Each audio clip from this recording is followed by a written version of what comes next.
বিসমিল্লাহির রহমানির রহিম। আসসালামু আলাইকুম ওয়া রাহমাতুল্লাহি ওয়া বারাকাতুহু। আশা করি আপনারা সকলেই ভালো আছেন।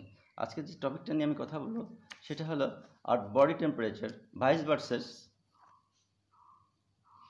environmental temperature and its impact on human health।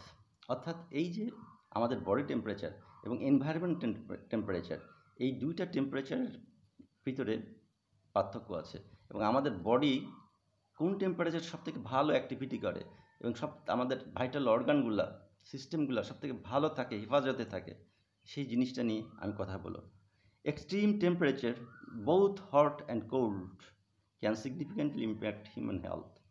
Hot environment can lead heat exhaustion and heat stroke, while cold environment, very cold environment can cause hypothermia and frostbite. So in this case, we should maintain our body temperature.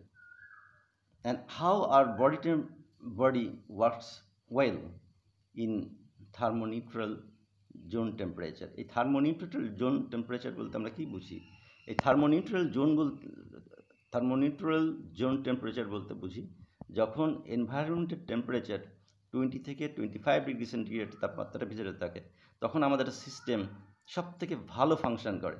অর্থাৎ kidney, brain, heart, lung, liver, pancreas, every vital organs works well, এবং আমাদের সিস্টেমের immunity তখন strong থাকে, সহজে কোনো bacteria virus আমাদেরকে আক্রমণ করতে পারে না। সেই জন্য কিন্তু যখনই তাপমাত্রা বেড়ে যায় তখন আমাদের শরীরের এক্সট্রা কাজ করতে হয়।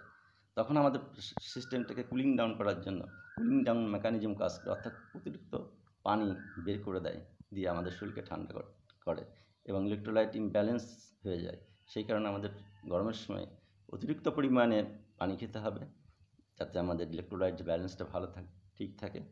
এবং যখনই পানি শূন্যতা হবে তখন কিন্তু ভেরিয়াস সিমটমস আপনাদের দেখতে পাবেন। সেটা হলো মাথা ব্যথা, ঘাড় ব্যথা, উইকনেস, জেনারেল উইকনেস, ইভেন আপনার স্ট্রোকের অবস্থা, অর্থাৎ 40 ডিগ্রি সেন্টিগ্রেড তাপমাত্রা যদি হয়ে যায় বডির, তাহলে আপনি অজ্ঞান হয়ে যেতে পারেন, কনসাসলেস হয়ে যেতে পারেন। সেই ক্ষেত্রে অ্যাপ্রোপ্রিয়েট মেজারটা নিতে হবে।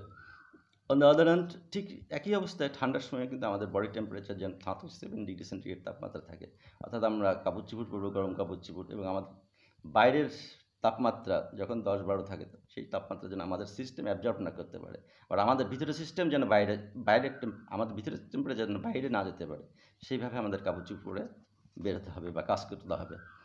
কাজেই আমরা বুঝতে পারলাম যে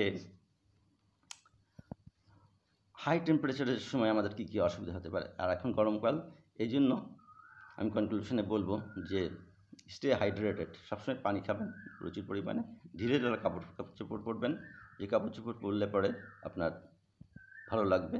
এবং লিমিট ফিজিক্যাল অ্যাক্টিভিটি, বাইরে গিয়ে হেভি এক্সারসাইজ করা যাবে না, এবং ঠান্ডা জায়গায় থাকবেন এবং ঠান্ডা খাবার খাবেন। কোনো রিচ ফুড এই গরমের সময় খাওয়াটা উচিত না, বিশেষ করে যারা ডায়াবেটিস বা যারা এল্ডারলি পিপল। কাজে ধন্যবাদ, আশা করি বুঝতে পেরেছেন। সবাই ভালো থাকেন, সুস্থ থাকেন। আসসালামু আলাইকুম ওয়া রাহমাতুল্লাহি ওয়া বারাকাতুহু।